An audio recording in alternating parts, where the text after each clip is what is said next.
All right, so today I'm going to talk to you about the designation of preparation time as a distinct element of your life. You need to set aside preparation time as an activity within itself, if that makes sense.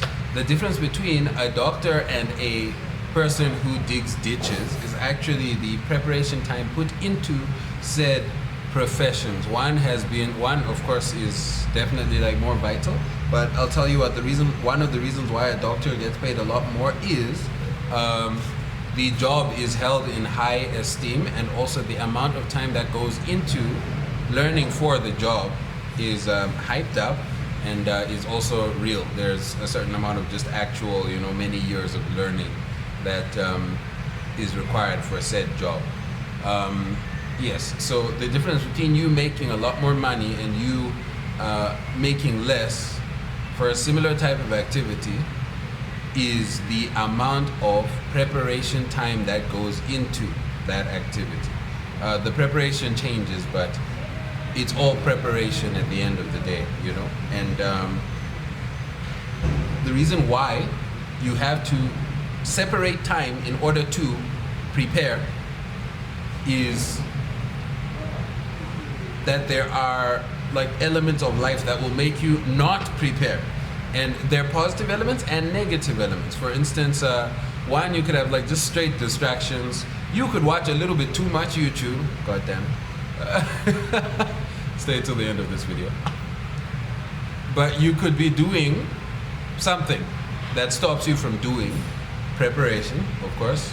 Stops you from doing anything really, but preparation is among the things that stops you from doing, right? Could be just straight material distractions, right? And one good thing that can stop you from doing appropriate preparation is momentum. You can get caught in such a rhythm, get caught in your own momentum such that you do not polish your shoes because you're so excited to be within a stream of money. One thing that I would do back when I was, like in the earliest days of my photography, when I would be doing street photography and the likes, one of the things that I would do, which was very distinct from every other photographer, is I would take periods of time to stop making money and go and work on my website.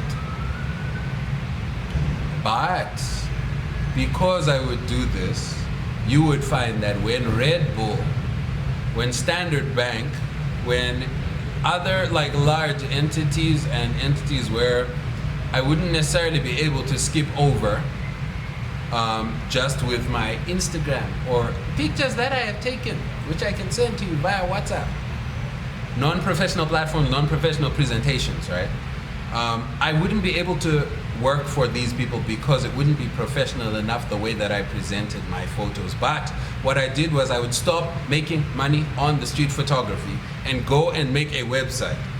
It looks stupid on a peak day to a photographer that, okay, somehow on Saturday, I'm instead of making 1,000 Rand on the street, which is 50 bucks or something, I'm going and making a website.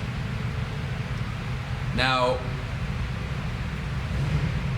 that website gives me such professionalism, right, that I'm able to literally go up to international entities and world-class entities and have a shot because I've made a website, which is not an Instagram, by the way. Instagram will dilute someone's opinion of you by them seeing that you have 50 followers. They will not just see the pure skill.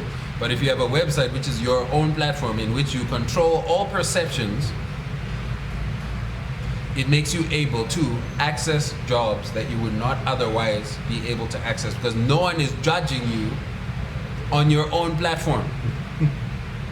Do you see? No one is judging you for followers, no one is judging you for likes, no one is judging you for engagement or any other elements. Also, you're not competing with a girl shaking her bum as the next video. God damn it. This is part of why I'm not an Instagram user, although I am a YouTuber.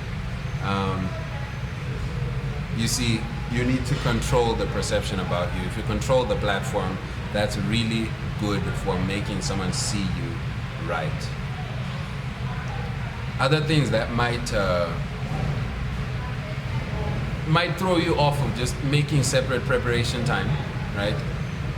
Are your own discipline, your own ethics. You need to have someone who you can talk to about your discipline, talk to about your ethics, or a way to beat yourself up in a way that you leave yourself. Maybe could be that you split yourself into two personalities, which sounds a little schizophrenic, but what I mean is you need to somehow be a disciplinary entity to yourself, meaning the one that's lazy cannot be you always. You need to somehow switch. Do something to make yourself not lazy. Do something to make yourself ascend, make yourself have the correct ethics level. And put yourself back. Essentially beat yourself up. You could do it yourself, yes, but it's just very difficult. Sometimes you'll need someone else that you can at least talk to so that you can work out your own ethical elements, your own ethical changes, your own ethical domain. Now, the final thing that might actually be the reason why you don't set aside time for preparation. You might not know how to prepare, which sounds a little funny, but is completely realistic. Not knowing how to prepare would be something like not knowing, for instance, I know that I need to make a website. You might not know that you need to make a website, which is not an Instagram, it is a professional platform. You might not know. You need to sort of understand that the world is essentially you managing perceptions about yourself. There's some people who can get money for no reason from you. An example that I like to give is if Donald Trump asked you to give him $1,000, it might be that even if that money doesn't come back, you give it to him. For the chance to say that I gave Donald Trump $1,000 when he was in Zimbabwe just because, I don't know what odd thing, the ATM wasn't working, he needed a flight to America. Do you see? This improves perceptions about you, right? And it is the effect of perceptions that are already there, that have already been built up about Donald Trump. It's a perception game.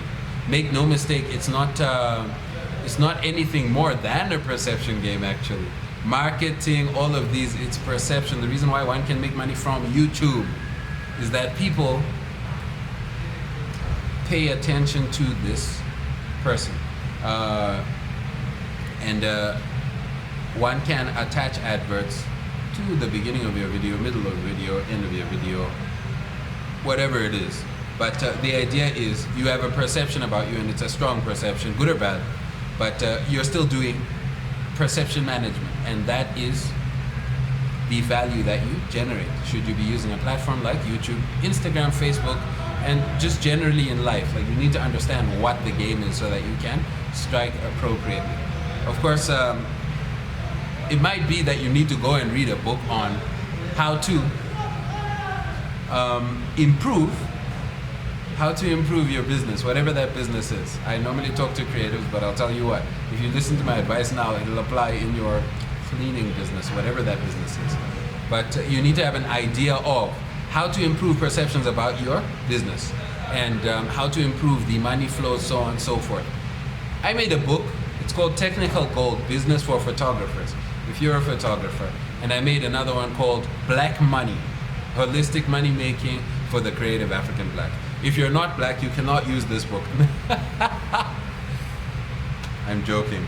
But it's definitely tailor-made to the creative African black, because look at me, who am I? Right? Definitely applies to us, but I'll tell you what, it's fairly universal. If you grab this book, you'll learn what you need to learn in terms of reinforcing your business, reinforcing your perceptions, and reinforcing your ability to do preparations towards delivery.